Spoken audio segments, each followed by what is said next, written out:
बिस्मिल्लाहिर्रहमानिर्रहीम। अस्सलाम वालेकुम फ्रेंड्स, ये वो मीना एवोल्यूशन चैनल पे सुफियान नई वीडियो नए टॉपिक के साथ हाज़िर है। फ्रेंड्स, आज हम बात करेंगे यूएसए के ह्यूमैनिटेरियन पेरोल वीज़ा के हवाले से कि अगर आप इस वक्त पाकिस्तान में मौजूद हैं या यूएसए से बाहर दुनिया के किसी और मुल्क में मौजूद हैं और आप यूएसए का ह्यूमैनिटेरियन पेरोल वीज़ा अप्लाई करना चाहते हैं, तो इस हवाले से इस वीज़ा की क्या कंडीशन है, इसकी एलिजिबिलिटी क्राइटेरिया क्या है, क्या क्या डॉक्यूमेंटेशन इसके लिए चाहिए होगी, इसके अलावा इसकी वीज़ा फ़ीस कितनी है, कितने अरसे में ये वीज़ा ग्रांट होगा, इसकी क्या कंडीशन रखी गई हैं, पूरी तफसील आज की वीडियो में आपको जो है बताई जाएगी। वीडियो में आगे बढ़ने से पहले मैं आपको बताता चलूं कि यूएसए का ह्यूमैनिटेरियन पेरोल वीज़ा अगर एक प्रोफेशनल तरीके से आप हमसे अप्लाई करवाना चाहते हैं, इसके अलावा जो है यूएसए का visit visa, medical visa, tourist visa, business visa भी अगर आप हमसे अप्लाई करवाना चाहते हैं तो उस वाले से जो है हमारा लाहौर में पाकिस्तान में गुलबर्ग 2 में ऑफिस मौजूद है, वहाँ से आप रब्ता कर सकते हैं। व्हाट्सएप नंबर भी स्क्रीन पर मौजूद है, वहाँ से आप रब्ता करके पेड कंसल्टेशन ले सकते हैं।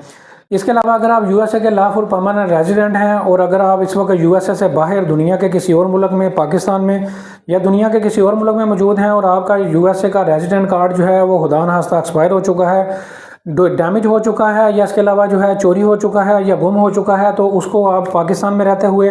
या यूएसए से बाहर दुनिया के किसी और मुल्क में रहते हुए किस तरह से अप्लाई कर सकते हैं, उस वाले से भी आप हमसे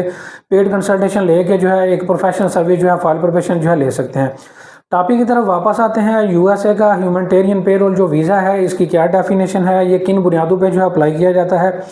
इसमें मैं आपको बताता चलूँ। ये बेसिकली जो है एक हंगामी सूरत में, एक एमरजेंसी की सूरत में जो है आप ये वीज़ा जो है वो अप्लाई जो है वो कर सकते हैं। इस हंगामी सूरत हाल में या एमरजेंसी की सूरत में अगर आप ये वीज़ा अप्लाई करते हैं तो इस हवाले से डॉक्यूमेंटेशन की कोई भी डिफ़ाइन इसका क्राइटेरिया नहीं रखा गया। इसमें जो आपने इसमें कंडीशन जो है वो बतानी है, जो कि मैं आगे चल के कुछ आपको इसी वीडियो के अंदर जो है एग्जांपल्स दूंगा। अगर उन एग्जांपल्स में से अगर किसी भी एक एग्जांपल पे आप फिट आते हैं और अगर वो आपके साथ जो है सिनेरियो और आपका क्राइटेरिया वो वाला मौजूद है, तो फिर आप जो है उस क्राइटेरिया को पूरा करते हुए, उसके प्रूफ देते हुए ये वीज़ा अप्लाई जो है वो कर सकते हैं। इस वीज़ा को अप्लाई करने के लिए जो सबसे पहली कंडीशन है वो ये है कि आपका कोई ना कोई रिलेटिव या पेरेंट्स में से कोई बंदा, सिबलिंग में से, बहन भाइयों में से कोई बंदा जो है यूएसए के अंदर जो है वो होना चाहिए। यूएसए के अंदर जो है उसका जो स्टेटस है, या तो वो लॉफुल परमानेंट रेजिडेंट वहाँ का हो या फिर जो है उसके पास यूएसए का पासपोर्ट जो है वो होना चाहिए। इसके अलावा अगर कोई और स्टेटस आपका वहाँ पे मौजूद है तो फिर भी आप इस वीज़ा को अप्लाई करने के लिए एलिजिबल नहीं हैं।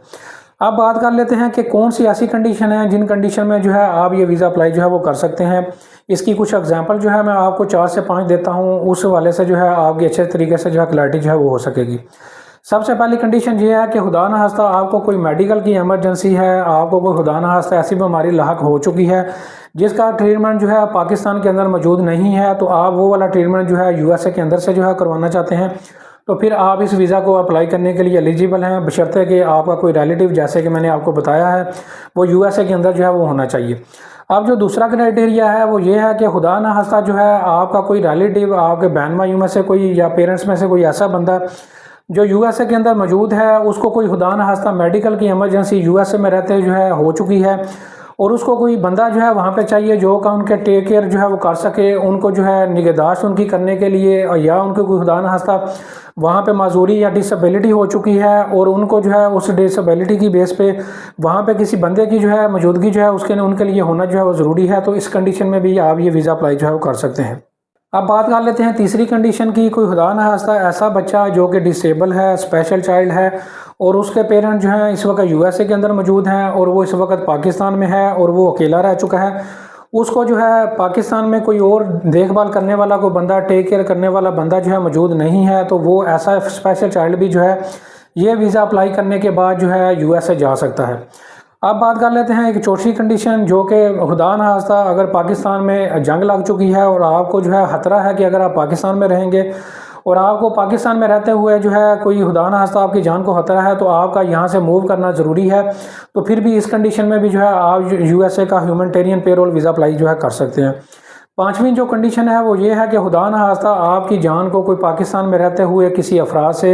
या किसी ऑर्गेनाइजेशन से जो है वो खतरा है, तो इस सूरत में भी आप ह्यूमैनिटेरियन पेरोल वीज़ा अप्लाई जो है वो कर सकते हैं।